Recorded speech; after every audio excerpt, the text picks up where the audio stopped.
When you say, okay, I'm going to set up a room, I'm going to moderate it, how many moderators do you like to invite to join your room to start it off? Well, that's a good question. Usually my number's around 6. I bring in people from different worlds in the same industry who are talking about the topic that we're talking about. When you are resetting a room, what are the topics that you need to hit on just from a category perspective? Praise, and then announce that you're going to reset very, very briefly what the room's about. Listen, there's a lot of hands on stage. We might not be able to get to you. Please DM me on Instagram. If you're hosting for a club, make sure that you click that green button up top and join the club. This is a great community. You'll be alerted to all the new shows that go live. Make sure to smash that plus button on your screen. Ping your friends because we are here to help you and them grow on Clubhouse.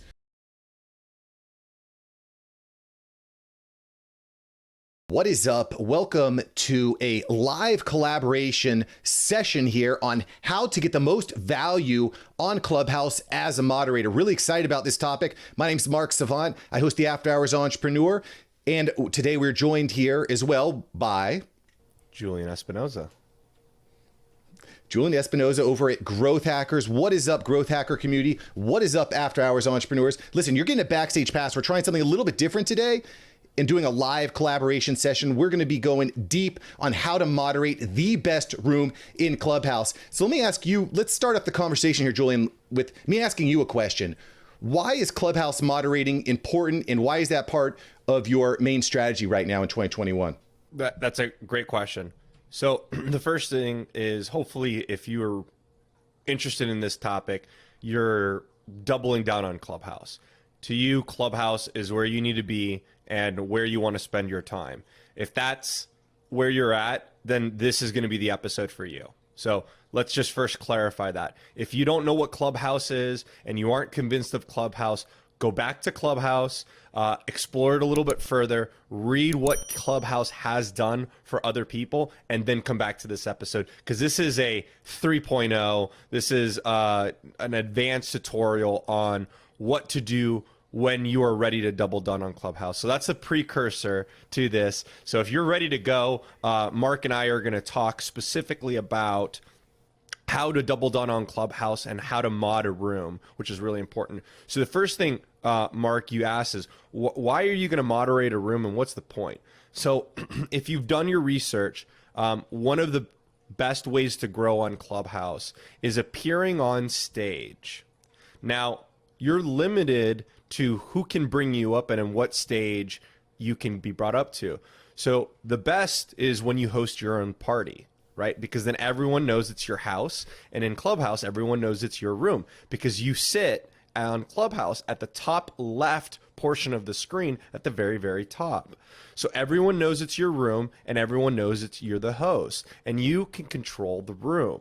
And so the value that you receive from that is that people know who you are and follow you. So that's how you grow your following on Clubhouse, is by modding rooms. And that's the... I want to point out also that it's one of the best ways to grow on Clubhouse is to follow great moderators and joining the rooms early so you can get on stage. Because to Julian's point, getting on stage and talking, that's the key. And then today, again, going a little bit deeper on moderating and hosting. Absolutely. And to Mark's point, when you're joining the stage of someone else who has a good following, and you join early enough and you can provide, as they call, value on Clubhouse, right? You get to stay on that stage, and that moderator keeps you on stage, and that's a win right there. So as far as I want to ask you, Julian, you know, because I really want to get tactical here, because that's the reason we're here, and also we should be live streaming to Clubhouse yet. I'm working on that. I've got my Roadcaster coming in pretty soon, but we've moderated a few different rooms. So I just want to know from you, when you say, okay, I'm going to set up a room, I'm going to moderate it. How do you? Let me ask you this first: how many moderators do you like to invite to join your room to start it off? Well, that's a good question. I think right now, as of today, we're all pioneers. We're all figuring out what works and what feels good based on topics, based on what not. But the simple answer is, usually my number's around 6, but it's a specific 6. Okay, I bring in people from different worlds in the same industry who are talking about the topic that we're talking about, right? So as an example, you and I talk about podcasting a lot, and we're on a podcast right now. And the idea is I'm bringing in someone who understands podcasting from a production standpoint, someone who understands production from a content standpoint, someone who understands podcasting from a monetization standpoint, someone who understands podcasting from being viral, right? And so bringing in different walks of life around your topic, to me, is how you want to stack your moderators and how you want to stack the stage. I think it's especially important when you can't confirm exactly who's going to show up, A, and B, what type of question is going to be asked. I might be an expert in creating a video experience out of a podcast, but someone else might be an expert in, like yourself, in how to run Facebook ads to drive traffic to your podcast. Yeah. The other thing I think is important too, and something that's worked for me quite a bit, Julian, and I'd like to get your opinion on this, is who to invite as moderators. So we've already focused on you want to have specialists in certain sub niches of your niche, but I also like to invite additional big names, people that people recognize as well, right? So for example, John Lee Dumas, Zachary Babcock, Pat Flynn, I'll just invite additional mods up to the room. I don't know that they're going to show up, but maybe they show up,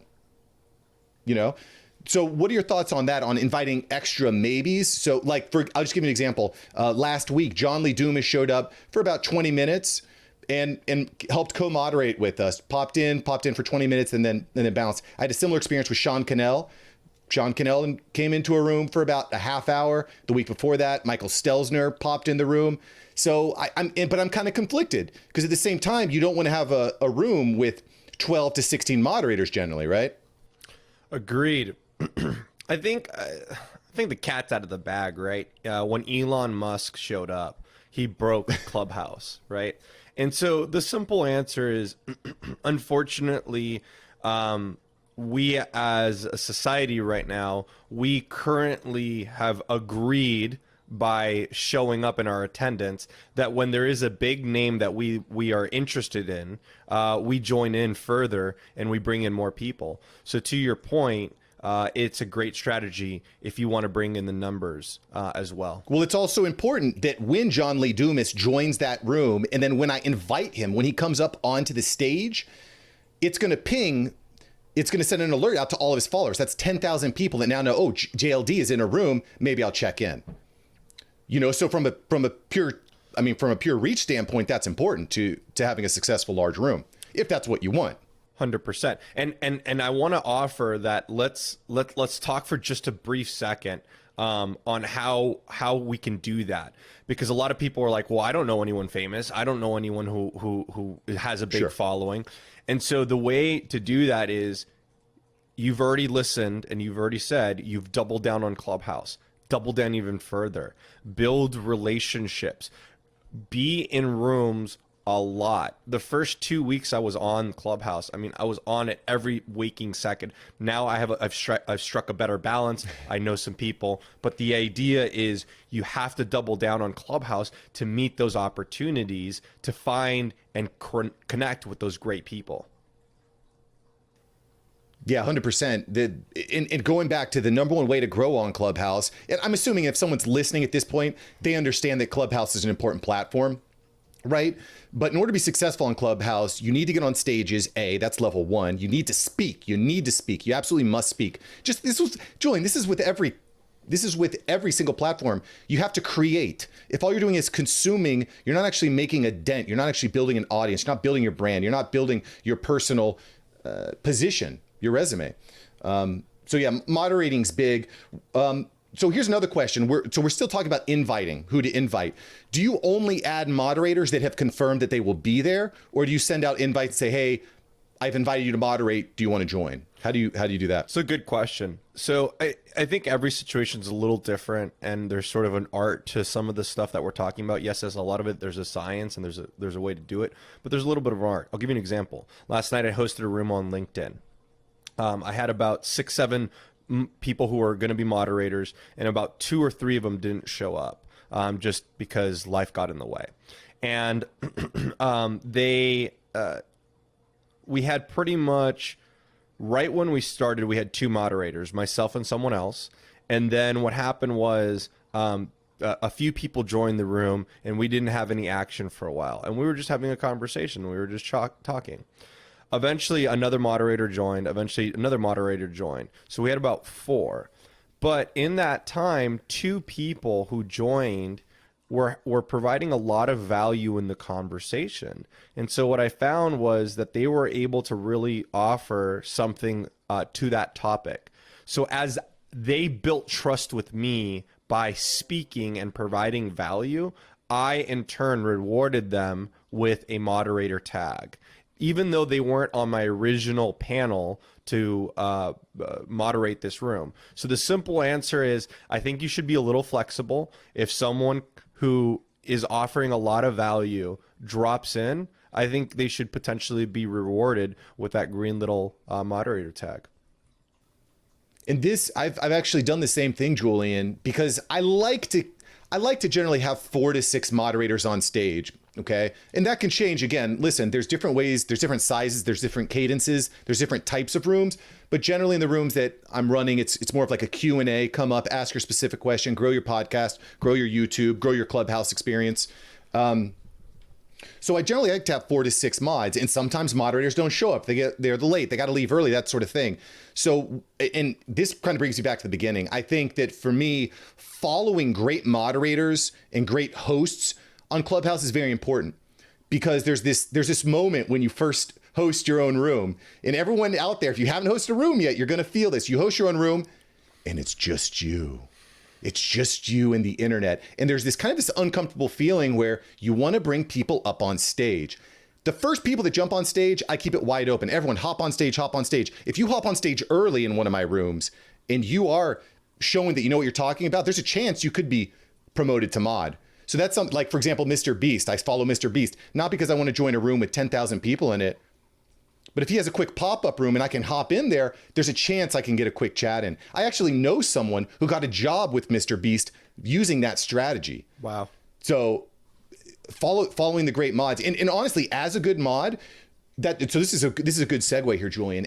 When we're on Clubhouse, one of our main goals is to grow our following, to grow our notoriety so that people know us. That's why we're moderating in the first place. Okay. What's a good strategy for getting people to actually follow you? Okay, what's a good way to, because people don't want to be sold. They don't want to say, hey, click here, sub there. They don't want to do that. What's the value to them? So that's exactly the way that I like to educate them on the importance of following great hosts. Follow the great hosts so you can get more opportunities to be on stage. What are some other ways that you've been successful, Julian, in getting more followers for yourself and the other moderators that are in your room without being too salesy? What are you doing? It's a good question, because you got to strike that balance. I think the cadence and the frequency that I bring up the following, I don't do it very often, and right. I keep it. I keep that down to a minimum. Maybe in a 2-hour session, I'll say it twice or 3 times, so that so that even the people who have been there from the beginning have really only heard it a few times, and maybe only the new people have heard it once or twice. And so whatever I'm about to say, bringing it up not a lot of times. Now, Mark, you actually have a really valuable way of bringing it up, because you have it from a value delivery standpoint. You say, right, hey, I'm going to bring you should follow these people, because if they host a room and you can get in early with them, you can generate a following. So it's actually a value driven. So I actually really like that. I might consider bringing that up today, or I might bring up that later on. The way I've done it is it's a tactic I learned very early on. It basically goes something like this. Thank you, everyone, for joining. We really appreciate you. One way we exchange currency here on Clubhouse is by following each other. And it just tells us, and it tells us as a panel, and it tells me as a host, that we're doing a good job with this room. And if you feel that you've gotten value, and if you feel like this room is something that should continue, please follow the panel, because it just gives us an encouragement to keep doing this week after week. Thanks, guys. That's the bit that I say. Yeah, and I think that's a very respectful way of asking and educating. But yeah, I mean, the value driven gives you that extra layer. Here's another thing that I've been trying and kind of playing with, Julian. So let's kind of back this up a little bit, because you're saying that you're giving that call to action about 3 times in a 2-hour span. I'm a little bit more frequent than that. But again, if you sound too salesy, people don't want that. So my cadence is typically in a 2-hour session, I want to reset the room about every 15 minutes. Okay. The problem is when you're resetting a room, there's a list of a lot of different things you want to hit on, right? DM me on Instagram, make sure to follow me and the other moderators, make sure to ping your friends, make sure to join my club. There's all these different things. If you try to squeeze them in every 15 minutes, it's too much, I feel. So what I like to do is every 15 minutes, I have a list of I try to hit 2, maybe 3 of those reset topics. Those call to action, so you can still educate and get those call to actions to your Instagram, to your Twitter, to do these different things without being too salesy. And furthermore, let's say that our main goal on there is to gain more followers. Another thing that I like to do is not necessarily ask the audience to follow me. I ask them to follow each other. Look above you, look to your left, look to your right. Listen, there are some great creators out there producing great content. Make sure that you're following these great people and connecting with them. And I think that once they get into that follow mode, they're like, well, if I'm following Mary Sue and Jim to my left, why don't I just follow Mark? Why don't I just follow Julian? They're the ones that are moderating and hosting. So it gets them kind of into that mode. You know what I mean?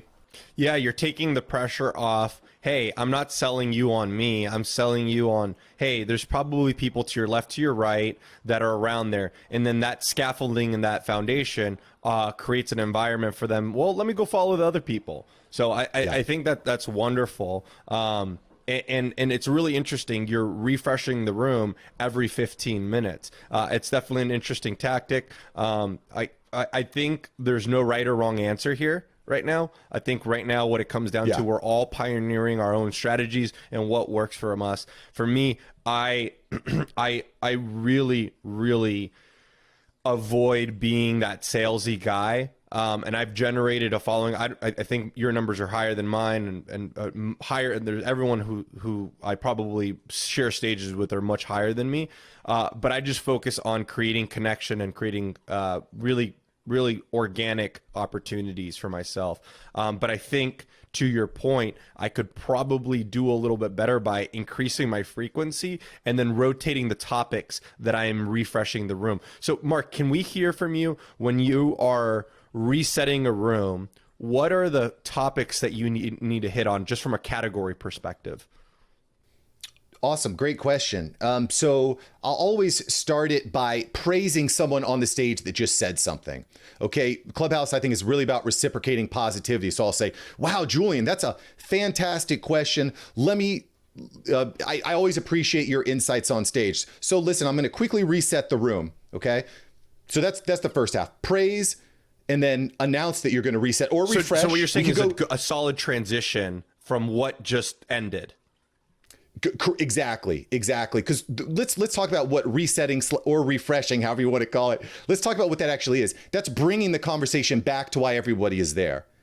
If you get 5 to 6 people talking on a topic, you could end up in China by the time the conversation's over. So let's bring it back to the original conversation. So praise the last person, transition with a reset. Then I might say, very, very briefly what the room's about. Thanks. We're here to help you grow on Clubhouse. Okay. Listen, there's a lot of hands on stage, or there's a lot of people on stage. There's a lot of hands up. We might not be able to get to you. Please DM me on Instagram. I'd be happy to answer your question. You might even get a shout out on the show here. Okay. So that's one call to action. DM me on Instagram. Another one, follow the people around you. Follow people to your left, to your right. There's some great creators out there. That's another one that I put into my rotation. Another thing would be if you have a club, or and we could talk about this too, if you're hosting for a club, make sure that you click that green button up top and join the club. This is a great community. You'll be alerted to all the new shows that go live. Another, make sure to smash that plus button on your screen, ping your friends, because we're here to help you and them grow on Clubhouse. Okay, so those are my main ones. You'll notice that I've omitted myself, although I do insert that a little bit. Hey, I'm Mark Savant. I host a ton of these rooms. I host rooms on YouTube, podcasting, social media. Make sure to follow me to get alerts so you can get on stage, right? So that's kind of the general.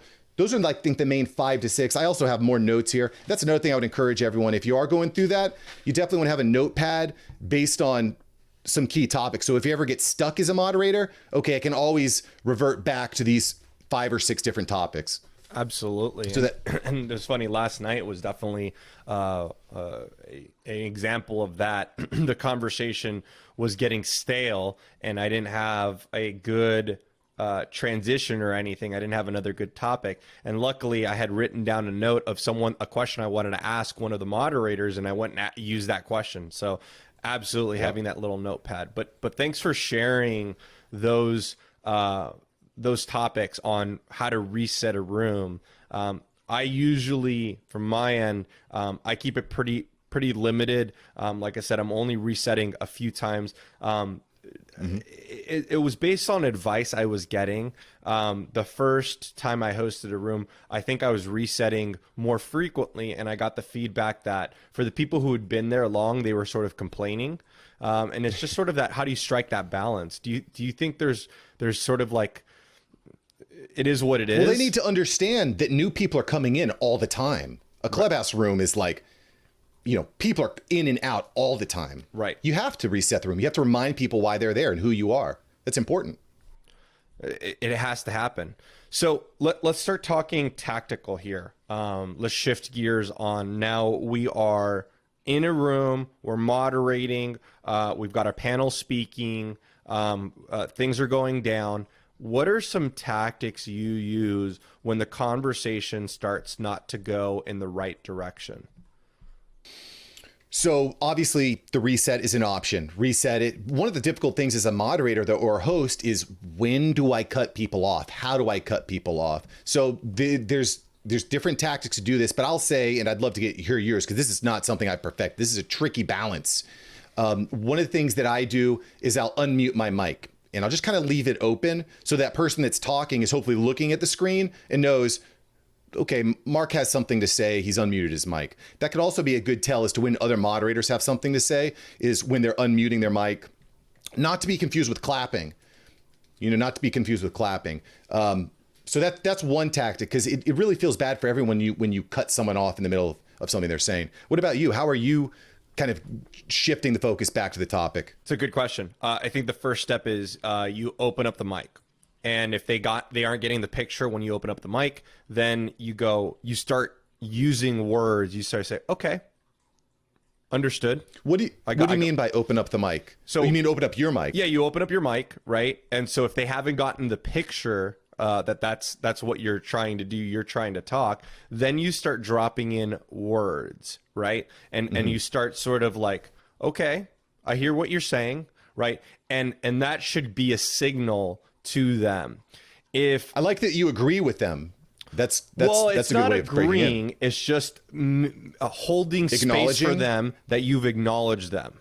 Right. Yeah. Right. Because if the conversation's going awry, it's likely we're probably not agreeing with what it is. But I definitely hold space for them to acknowledge them, because regardless of opinions, because I'm the go-to contrarian in almost all the conversations. I want to make sure someone feels heard. Right. And I think that's important for me, at least. And so that's kind of your job as a host, is to make sure everyone gets heard. Absolutely. And so once that happens, and they still aren't getting the picture, they're still not relieving the mic off of their mouth, then I'm going to just do the cutoff, right? And I'm going to go, hey, and I'll give you an example of the more times than not when I'm doing it. It's when we have the format of a panel and people are asking questions. So just contextually for everyone, what that means is you have a panel of 5, 6 people, or whatever your number of panelists are. They're usually your moderators, and they're there. And then what you have is you have the audience coming up, and you're bringing them up to ask questions. You're bringing these people up so they can ask their own questions.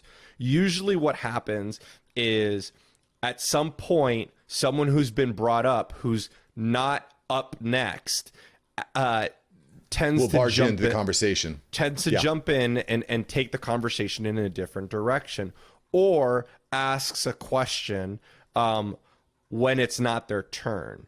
And so right there, I will just jump in right away without giving them an opportunity. I'll say, hey, Mark, relax, because it's always Mark, right? No, I'm just kidding. We'll say, hey, Mark, thank you so much for jumping in on stage. We appreciate you. Just so you understand, we've got actually a group of people who are ahead of you, and I'll name off some names just to give a little bit of context. And we'll definitely get to you.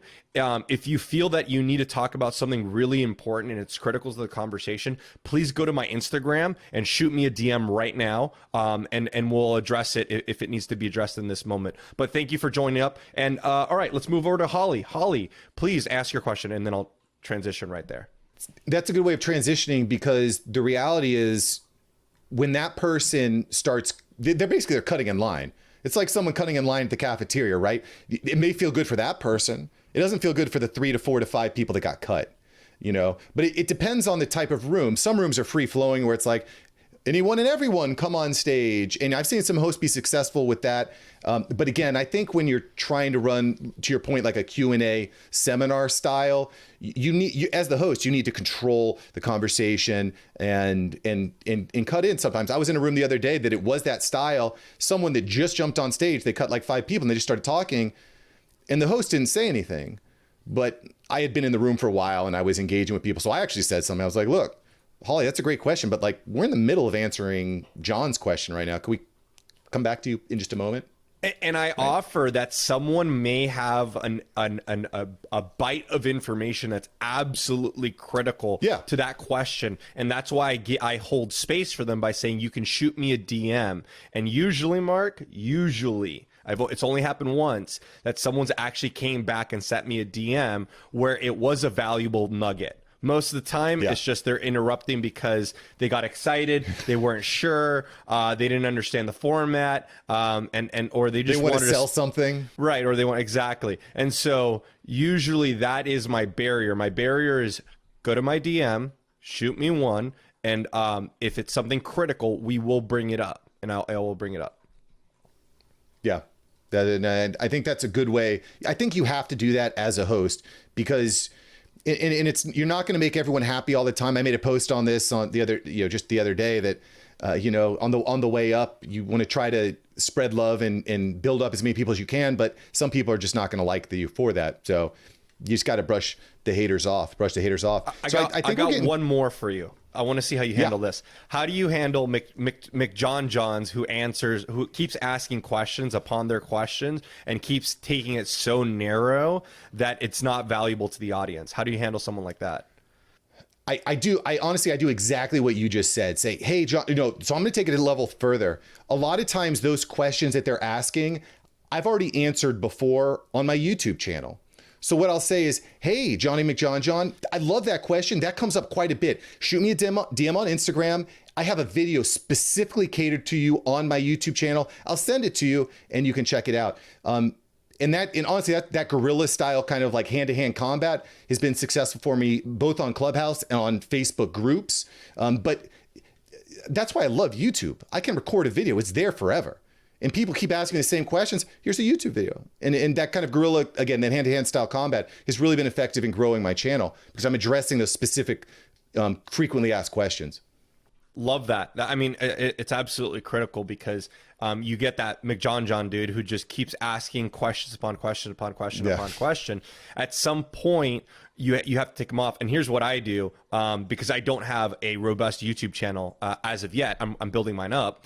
I will basically say, hey, Vanessa or McJohn, I'll say, hey, please we have a few questions that we have to get through. We're closing the room in the next 15 minutes. We have a few more people we need to get to. I am willing to take your conversation offline. Please shoot me a DM and I will personally answer your question. But to your point, if you have that YouTube video, it's a win right there. Yeah, it's been good. It's been effective because they still feel that personal. And sometimes they'll come back with an additional question. You're like, guess what? I've got another YouTube video for that question. Or that's a very, very good time to hop on a quick 15-minute call with them. Okay. And I just want to encourage everyone. I've been talking to a lot of these big podcasters, these big creators. That is what it's about when you're small. And it's an advantage. It's that ability to go hand to hand. You can, create lots of like we're doing here. You can get on video calls with people, phone calls. I've really put a focus on that this year and trying to get on personal calls with people too, because it just develops that relationship. It builds that know, like, and trust. It takes it to the next level. But just kind of bring it back to Clubhouse. At the end of the day, your job as a host, as a moderator, is to keep the conversation going, make sure everyone has a chance to speak. And if one person is just hogging the mic, sometimes they don't even realize it. You got to keep it moving. I want to give you one more quick takeaway that I think is important, and I think this is often overlooked. I actually heard this from Michael Stelzner. He said, every once in a while during your room, just ask all the moderators to click, to clap, to click their mic button to see who's there. Did people come? Did they leave? That's also a good way of clearing the stage, asking people to tap.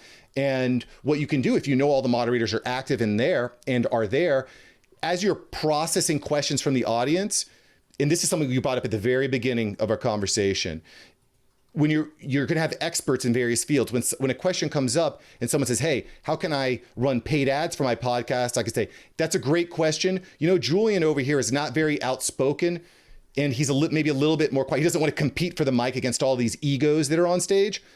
Julian, I'll say, hey, Julian is an expert in paid Facebook ads. Julian, would you do me a favor and answer this question about how to properly run Facebook ads against their podcast, right? So I'll reframe it, direct it towards a certain person, and then again, ask that question directly to that expert in that field.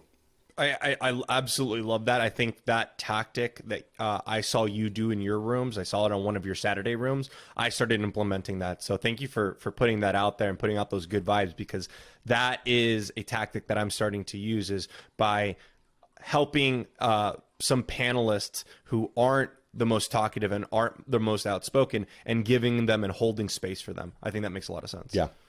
No, because some of the quiet creators and quiet people can give the best insight. You got to give them a chance to speak. If they take a time out of their day to be on your stage, it's almost your obligation, I feel like, to give them plenty of opportunity to speak. Absolutely. And we have some of those on our stages too. So it is cool to be able to handle that and give them the opportunity.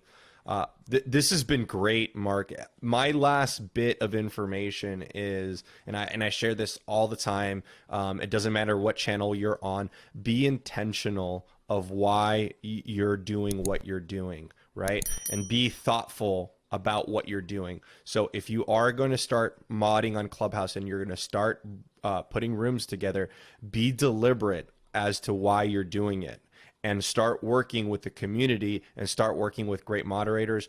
I now can call Mark a friend, and that's great. And that's what it's been provided for me. You're making me all misty-eyed here. Appreciate that, Julian. So, Julian, I love this strategy session, and I would encourage everyone out there that's listening to the podcast, you're either listening to it on my show, The After Hours Entrepreneur, or you're listening to it on Julian's show, Growth Hack with Papi Digital. And we'd love to hear, what are your thoughts on this format? We're trying something a little bit different, kind of like a live strategy session as opposed to the regular interview style. So make sure that you hit us up and let us know what you thought. We'd love your feedback. Thank you so much, Mark. Thank you so much for watching. I'm glad you enjoyed this episode. I've got several other episodes right here for you. Smash one of these videos to make sure that you don't miss out on the tips, tools, and tactics of industry experts. Let's take that side hustle full time. Smash one of these links.